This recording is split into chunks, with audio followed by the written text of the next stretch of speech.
Hi everyone, welcome to Music is a Journey. I'm Peter Scove. In today's video, I'm going to take a look at 5 albums that are the recent releases of metal bands from the 1980s.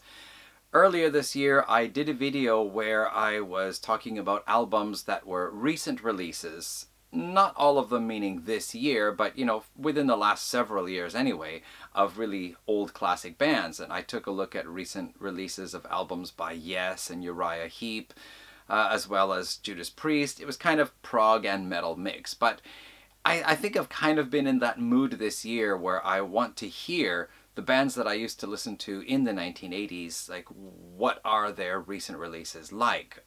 I don't know, it's just kind of bitten me that way this year. And so one of the big releases to come out this year that a lot of people were waiting for, that I picked up, of course, this is Metallica's 72 Seasons. I have not purchased anything from Metallica since the self-titled album, the Black Album, whatever you want to call it. And even that one I bought a little bit late, like it was some years after the release when I bought it. I got into Metallica in my grade 8 year, so that was probably 84, 85 anyway, the September 84 to June 85 season. So I heard Ride the Lightning, and I liked that so much. I soon got Kill 'Em All, and then later on Master of Puppets came out. I was totally thrilled about that. And Justice for All, I just remember not having warm, fond memories of it. So when it came time to start buying my old cassette albums on CD, I never did get Injustice for All. I don't know. And as I said, the Black Album I got a little bit late. After that, I just didn't buy anything from Metallica. And it's not because, I heard that Load and Reload were different and, a lot of people didn't like them. It wasn't because of that. It's just I kind of lost interest. Like the first 3 albums for me, that's where Metallica was really exciting to listen to. After that, I don't say that they became a bad band. I just say that they moved on. And, I wasn't all that interested. So anyway, for some reason, when I heard this album was going to be released, I had this feeling like I might want to get it. Hardwired to Self-Destruct, my friend was telling me, oh, it's, back to form, and you got to listen, they're being thrash again. And I heard one song, and I thought, yeah, but it didn't really inspire me. But this one here, I got this feeling. And then I started watching videos of people's reviews, Chris Prophy, what's his name, Pete Pardo, Sea of Tranquility. I was listening to their reviews, plus a few other people. And a lot of people were saying, well, okay, it's really good in some ways. There's a lot of really good stuff about it. But, some of the songs are a little bit too long, or the album is too long. But I got this feeling I'm going to like this album.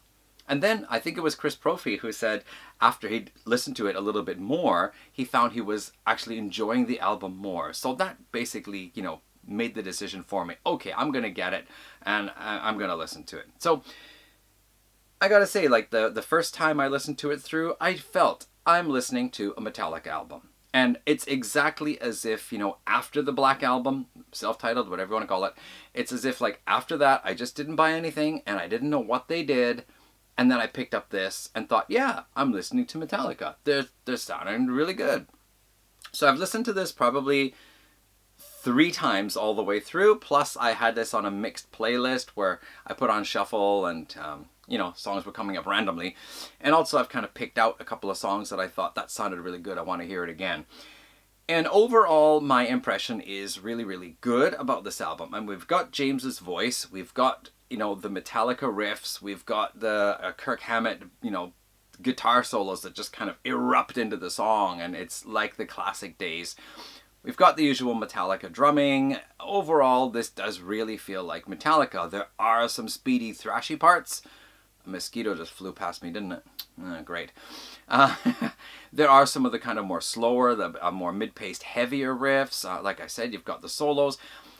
Considering that the band has kind of moved around with their sound or their style over the years, I'm picking up on that. Like, there are moments where I think that's not from anything I would have heard in the 80s. That probably is something that they brought in later on. And I've heard other people say the same, that this has a fair bit of diversity, adding in some things from their Load and Reload days, or I don't know, whatever, some of the other things they did. So overall, that way, I do feel it's really good.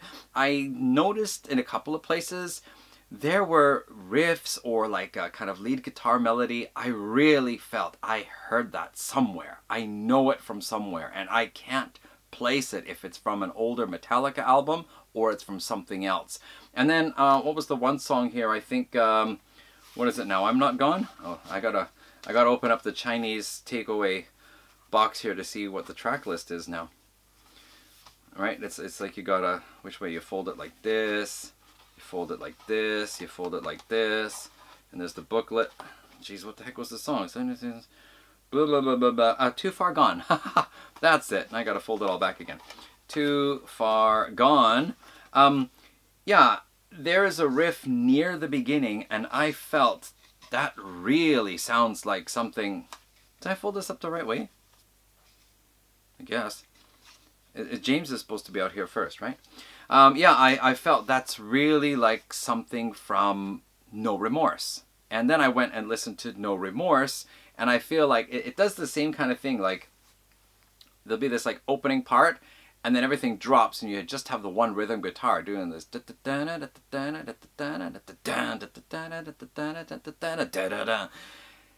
And it's not the same riff, but it has the same kind of feeling about it, like they've just massaged it around a little bit, which was really kind of interesting. And I think I've done it wrong. That doesn't look right. I think it has to be 72 seasons here on this side. Sorry, James. Is that better? Anyway, whatever. So yeah, overall, I'm enjoying listening to the album. I'm impressed with it. It's not going to make me run out and get, all the other ones in the past, but I'm glad I got this one. However, one thing that I really felt after listening to it was, in comparison with some of the other albums I'm going to mention here, it feels like a really safe, structured, and contained collection of music. Like, I feel all the songs are carefully written to conform to Metallica's style and expectations, what you would have. It's like, in a way, like a lot of the recent Iron Maiden albums sound like they're just rearranging what they've already done. And it does kind of feel like that to me too. Just because I missed a number of albums, there may be some things in here that I haven't heard yet, so it does have a kind of new, fresh feeling for me that way. But I'm feeling that this is a very safe album. And Metallica being thrash metal, I can see that there are people who don't like thrash or extreme metal, but who can accept this because it's very safe. It's not edgy. It's not like, there are no sharp corners or there's no like sandpaper feel to it. It's kind of safe. Whereas on the other hand, if you really like extreme metal, this album might also be like just inside or outside of the border. Yeah, it's acceptable and it's okay, or it's a little bit too safe. The only other thing to say about it is I noticed the bass drum is really strong in the mix. Like if you pay attention to it, you cannot stop noticing it. And I don't particularly like the sound of it so much. I find it distracting once I notice it. I actually have to just let my thoughts wander, think about something else, and come back in and focus on the vocals and the guitar or just the rest of the drumming. And I think it's because I just find that the bass drum doesn't seem to have a fixed pattern. I'm sure there must be, but I just feel it sounds kind of random, like Lars is just tapping his foot whenever he feels like it. So sometimes you get one tap, sometimes you get three taps. Probably I just haven't found the structure yet. Maybe there is one. But anyway, that's Metallica's 72 Seasons. I'm glad I got it. I'm enjoying listening to it. But for music that is a little bit more exciting and edgy, I want to talk about Exodus. Now this is Persona Non Grata was actually released, what was it, 2 years ago? This is 2021. As I mentioned previously, I had not any expectation of buying an Exodus album. It's just that Chris Prophy showed it and as a vinyl and said it was a really great album. And I thought, I don't have anything of Exodus. Like I bought Bonded by Blood on cassette in the 80s. I rebought it on CD. I think it's an excellent thrash metal album. I did have Pleasures of the Flesh on cassette in the 80s. I remember nothing about it except the opening dialogue. And that's it. Like when I listened to it again on YouTube, it was like, oh yeah, that was that one. And I know, it just was such a big difference. So apparently Fabulous Disaster is a really great album. Probably Exodus have done other great albums. They have, 20 or more albums out now. So probably along the way, there have been some really great albums I just missed. But anyway, here it was. I was just curious. Suddenly, I just felt what is Exodus's most recent release like?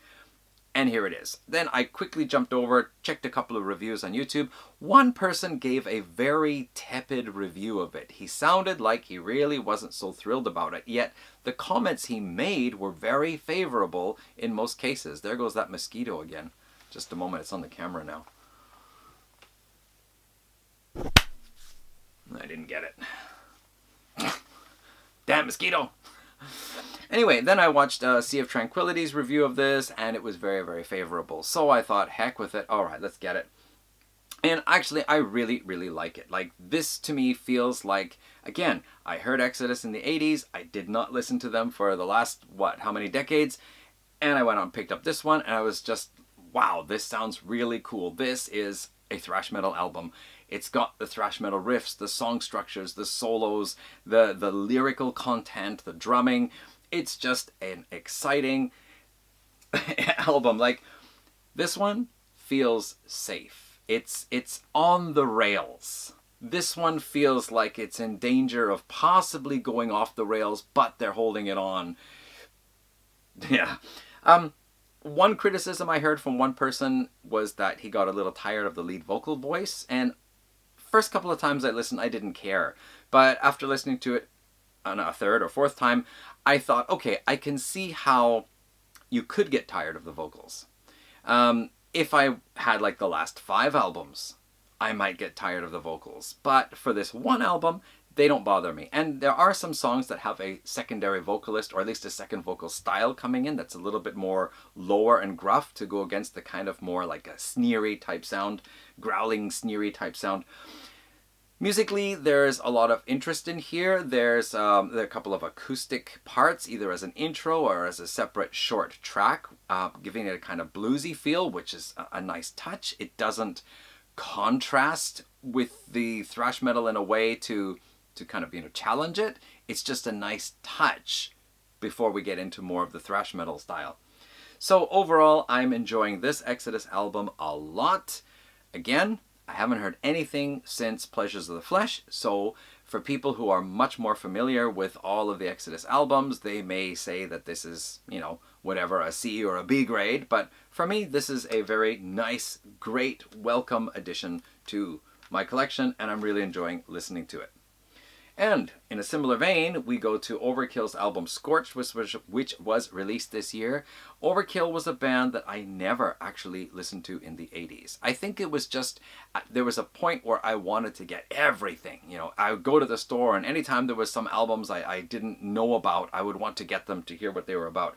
But there came a point where I thought, okay, I really want to start branching out and getting into other things, like a lot of 70s rock. So I think Overkill I totally overpassed. However, I did get Years of Decay a few years back, and I liked it. I liked it enough that I put Under Their Influence, whichever it is, in my shopping cart in Amazon. But it's been sitting there for about 3 or 4 years now.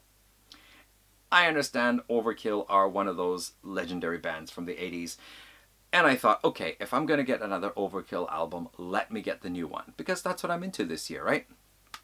And this is really, really good. Curiously, I find the vocalist sounds a lot like Udo Dirkschneider. And in a review I read about this album, they actually mentioned that. Yeah, but the music, for me, this is a really exciting album because it does have a lot of the great thrash elements that I'm hearing on Exodus and even Metallica. But there are a lot of twist ups in the music, which is what I felt with Years of Decay as well. It wasn't just a straight up thrash album. There were some things in there that were, stretching the limits of thrash, like going into a little bit other territories, maybe even borrowing a bit from like Doom or something like that. And I feel that there's this kind of thing, like some places it goes a bit groove metal, sometimes it's almost like glam metal in a thrash context or in a more extreme context. There are other parts where it's a little bit more like traditional. There's like a kind of Iron Maiden type bit.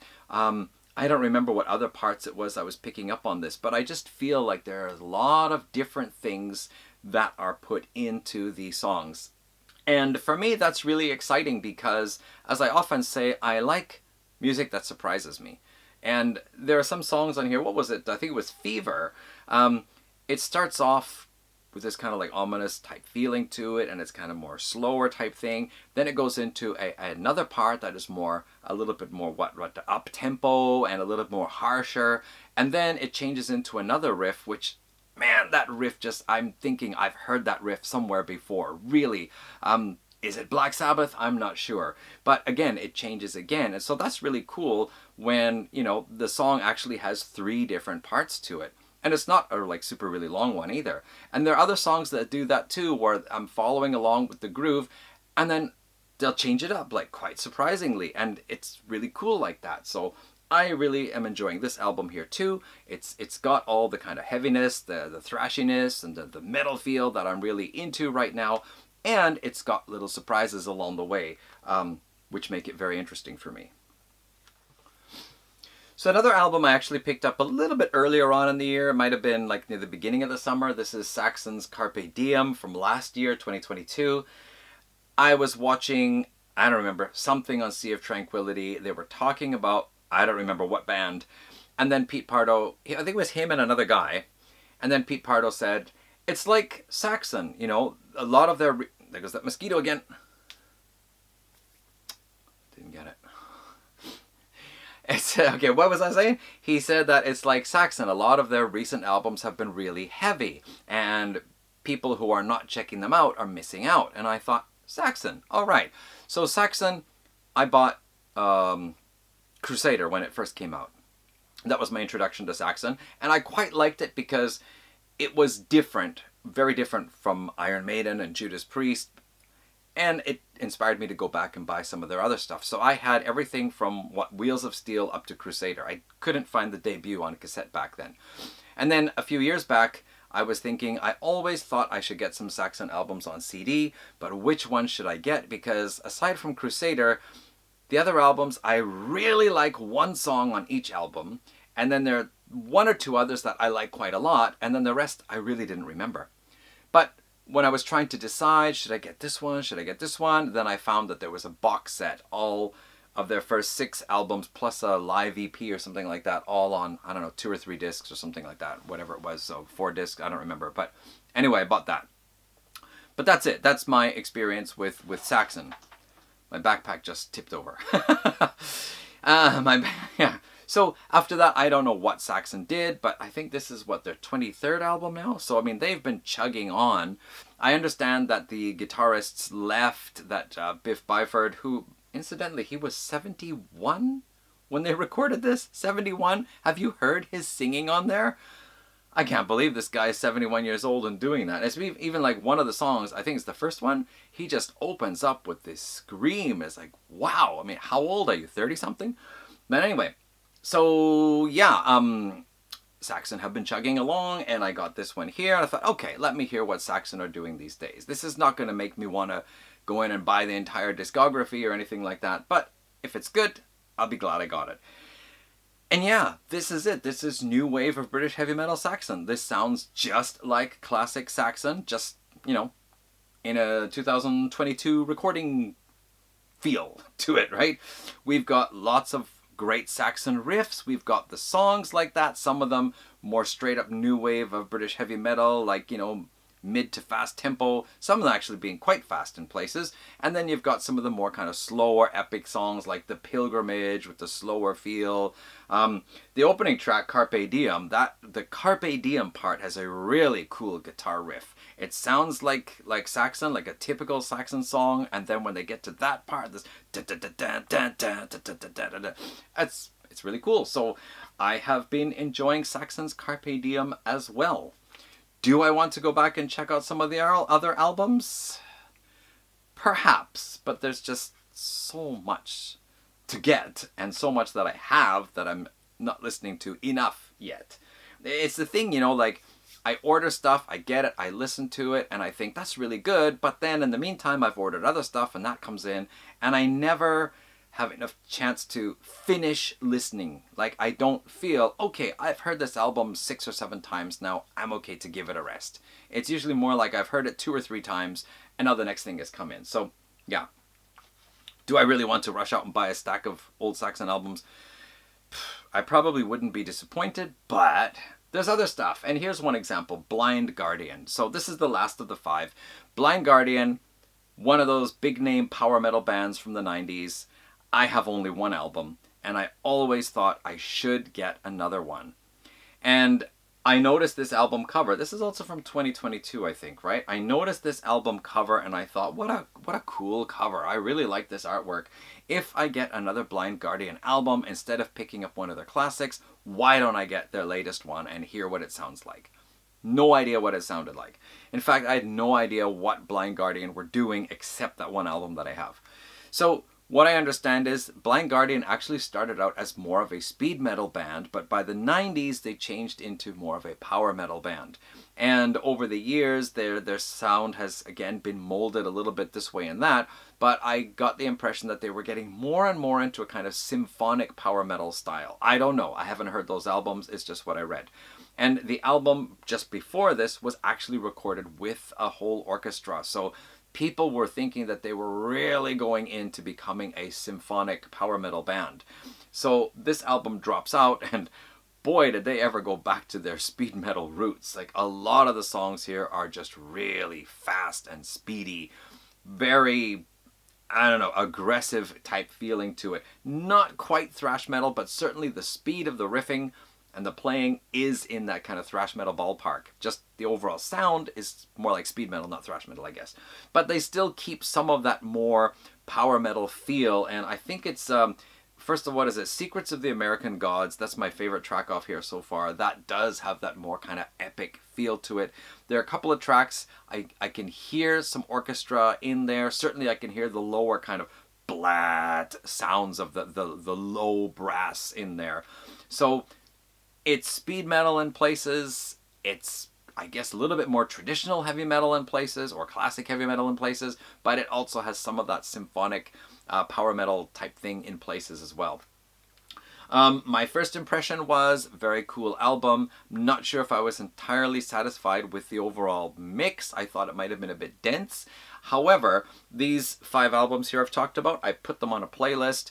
I played them all the way through, I hit it on shuffle, and one thing that has just been really cool is that these 5 albums basically have the same recording level and more or less the same kind of density or the same kind of mix to them. So it's really wonderful just going from song to song, you know, album to album. I don't feel I have to adjust the volume, or I feel like, oh, I had this really nice crisp clear sound and I have this dense low toned or muddy sound. No, it's all these 5 albums together have made a really great playlist to shuffle, and I really enjoy this album again. Am I going to rush out and buy lots of Blind Guardian albums now? No, I'll probably still look at 1 or 2 of their classics, but I'm very satisfied with this. I'm very satisfied with all 5 of these albums here. They each have their own character to them, but really been wonderful listening, and in fact I could continue listening to these probably for another week or so and not be tired of them. But you know, I had new stuff coming in through the door again for this kind of first wave black metal video that I'm thinking of doing. Something else, the reason why the backpack fell over is probably because there are a couple more CDs in there. So I've got other listening tasks to attend to, and I'm going to have to probably drop these soon. Okay, that's my take on those 5 albums. Thank you for watching this video. Be around with another one sometime soon, everyone. Take care. See you around. Bye.